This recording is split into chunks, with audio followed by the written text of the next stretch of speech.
दिया और उसकी चर्चा मोदी जी कर रहे हैं अपने भाषणों में, और पटना में बैठा भाजपा का अध्यक्ष बेचारा फूट फूट के रो रहा है। इतने भले आदमी ये लोग हैं। ये वो व्यक्ति हैं जिन पर मर्डर का इल्जाम है, जिसकी हत्या का इल्जाम है इस व्यक्ति पर, दिलीप जायसवाल पर। उसकी मां और बहन यही पटना में प्रेस कॉन्फ्रेंस में रो रही थी, तब ये आदमी का दिल नहीं पिघला। और भाजपा के मोदी जी बात कर रहे थे, जबरदस्ती का आंख में उंगली डाल के ऐसे कर रहा है। आंख से उंगली नहीं, आंख से पानी नहीं निकल रहा है, उंगली ऐसे डाल के कर रहा है। किसी भी मंच से किसी के मां बहन को गाली देना गलत है, और बिल्कुल हमने उसी दिन कहा, वो प्रधानमंत्री की मां को गाली हो या आपके हमारी मां को, किसी की मां को गाली देना गलत है, इसलिए उसका विरोध होना चाहिए। अब कल मोदी जी ने जो कहा, he plays the victim card very well, तो अब गलती हो गया है, फुल टॉस मिल गया, तो उसको 4 है कि 4 रन इस पर निकाल ले, तो कल उसका फायदा भी उठा रहे थे। मतलब जिस अंदाज में उन्होंने बोला, और उन्होंने जो बोला सो बोला। मैं कहीं वीडियो में देख रहा था कि उनके यहाँ के प्रदेश अध्यक्ष बेचारे रो रहे थे या रोने का ढोंग कर रहे थे। मोदी जी के मां को कोई गाली दिया और उसकी चर्चा मोदी जी कर रहे हैं अपने भाषणों में, और पटना में बैठा भाजपा का अध्यक्ष बेचारा फूट फूट के रो रहा है। इतने भले आदमी ये लोग हैं। ये वो व्यक्ति हैं जिन पर मर्डर का इल्जाम है, जिसकी हत्या का इल्जाम है इस व्यक्ति पर, दिलीप जायसवाल पर। उसकी मां और बहन यही पटना में प्रेस कॉन्फ्रेंस में रो रही थी, तब ये आदमी का दिल नहीं पिघला। और भाजपा के मोदी जी बात कर रहे थे, जबरदस्ती का आंख में उंगली डाल के ऐसे कर रहा है। आंख से उंगली नहीं, आंख से पानी नहीं निकल रहा है, उंगली ऐसे डाल के कर रहा है। बताइए, आई समझता है लोग कि जनता बेवकूफ है।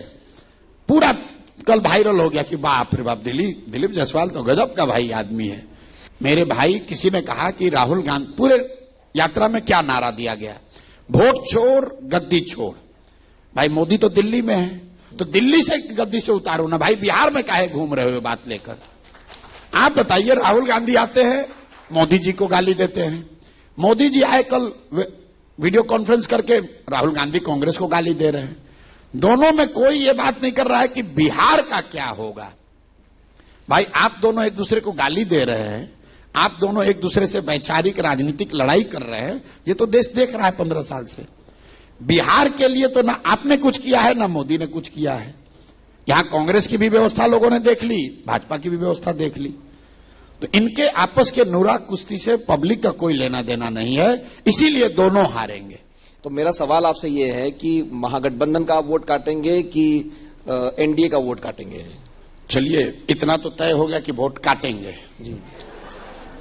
तो जन सुराज बिहार की वोट कटवा पार्टी है, जो महागठबंधन और एनडीए दोनों का वोट काटेगी, और इतना वोट काटेगी कि दोनों कट के साफ हो जाएंगे। शुरुआती 2 साल जब मैं पैदल चल रहा था और समाज के सभी वर्गों की बात कर रहा था, जिसमें मुसलमानों की भी भूमिका है, तब लोग बता रहे थे कि ये भाजपा के मदद से ये प्रयास किया जा रहा है, क्योंकि ये मुसलमानों की भी बात कर रहे हैं, तो महागठबंधन का वोट कटेगा। आज वही महागठबंधन वाले कह रहे हैं कि हम ये भाजपा का, एनडीए का, जदयू का वोट काटेंगे। और पहले महागठबंधन वाले कह रहे थे कि भाजपा के बी टीम है, अब एनडीए वाले कह रहे हैं कि कांग्रेस का बी टीम है। तो भाई पहले ये लोग को आपस में लड़कर समझ लेने दीजिए कि हम लोग किसकी बी टीम है। हमने शुरू में कहा हम लोग बिहार की बी टीम है। बिहार की बी टीम है जो बिहार में परिवर्तन चाहता है, बिहार में व्यवस्था परिवर्तन चाहता है, बिहार में बच्चों के लिए शिक्षा रोजगार चाहता है। स्वाभाविक तौर पर जिनको मुफ्तखोरी की आदत लगी हुई है, राजनीतिक मुफ्तखोरी की जिसको आदत है, इसका मतलब यह है कि पिछले कई वर्षों से बिहार में एक बहुत बड़ा वर्ग लालू जी के डर से नीतीश और भाजपा को, और भाजपा के डर से खासकर मुसलमान लालू जी को वोट देता रहा है। ये इनके वोटर नहीं है, ये नेगेटिव वोटिंग होती है। अब पहली बार इन वर्गों के पास एक नया विकल्प दिख रहा है, जिसका नाम है जनसुराज। मैं ये भी कैमरे पर मान रहा हूं कि जरूरी नहीं है कि हर वो व्यक्ति जो विकल्प चाहता है, बदलाव चाहता है, वो जनसुराज को वोट दे दे, ये जरूरी नहीं है। लेकिन बदलाव चाहने वालों की संख्या बहुत बड़ी है और जो लोग बदलाव चाह रहे हैं वो निश्चित तौर पर ये तो जरूर चाहते हैं कि जो अभी इनकम्बेंट है उसको हटाएंगे, तो उस हिसाब से एनडीए गया। अब बदलाव चाहने वाले के पास दो विकल्प है, या तो पहले से जांचा परखा देखा हुआ राजद लालटेन महागठबंधन को लाए, उनके जंगल राज को लाए, या फिर एक नई व्यवस्था जिसका नाम जनसुराज है वो बनाए। आप कह रहे हैं या तो आपको बहुमत मिलेगा या आप 10 सीटों पर आ जाएंगे, लेकिन बहुमत नहीं, डिसाइसिव बहुमत, डिसाइसिव बहुमत मिलेगा। लेकिन अगर मान लीजिए ऐसी स्थिति आती है कि त्रिशंकु विधानसभा बनती, किसी को बहुमत नहीं मिलता है, तब जनसुराज के पास मान लीजिए 20 सीटें 25 सीटें, तो फिर किसको समर्थन करेंगे आप? पहली बात तो मिलिंद जी, मैंने आपको बताया कि ये होगा नहीं, लेकिन एक बार को आप चूंकि पत्रकार है, चलिए हाइपोथेटिकली आप कहिएगा, मान लीजिए, तो हमने कहा, प्रशांत किशोर ने ये कहा कि मैं उन विधायकों को हम लोग बुलाएंगे और उनको कहेंगे कि भैया अगर तुम्हें पक्ष विपक्ष की राजनीति करनी है तो जनसुराज छोड़कर जहां जाना है जाओ। हम लोग तो सड़क की राजनीति करना चाहते हैं, समाज की राजनीति करना चाहते हैं। मेरी कोई दिलचस्पी नहीं है कि 15-20 विधायकों को लेकर मैं पक्ष या विपक्ष में बैठूं। हमारा लक्ष्य बिहार में सुधार है, बिहार में व्यवस्था अगर आपको परिवर्तन सरकार बनाने का मौका मिल गया कि कोई समर्थन नहीं करेगा? बनाएंगे, नहीं बनाएंगे, नहीं तो पूरे बहुमत नहीं आएगा तो बहुमत नहीं बनाएंगे।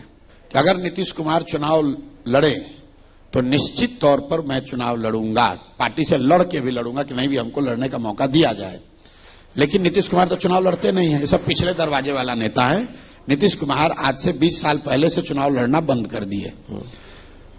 अब अगर आप, दूसरा लोगों ने कहा नहीं आप तेजस्वी खिलाफ लड़िए, तो तेजस्वी खिलाफ भी लड़ सकते हैं, लेकिन उसके लिए पार्टी को निर्णय लेना है। हम पार्टी से ऊपर नहीं है। नीतीश ही लड़ते तो जरूर लड़ते उनके खिलाफ, तो तेजस्वी खिलाफ नहीं लड़ेंगे? अगर नहीं, मैं कह रहा हूं अगर लड़ेंगे तो वहीं से लड़ेंगे।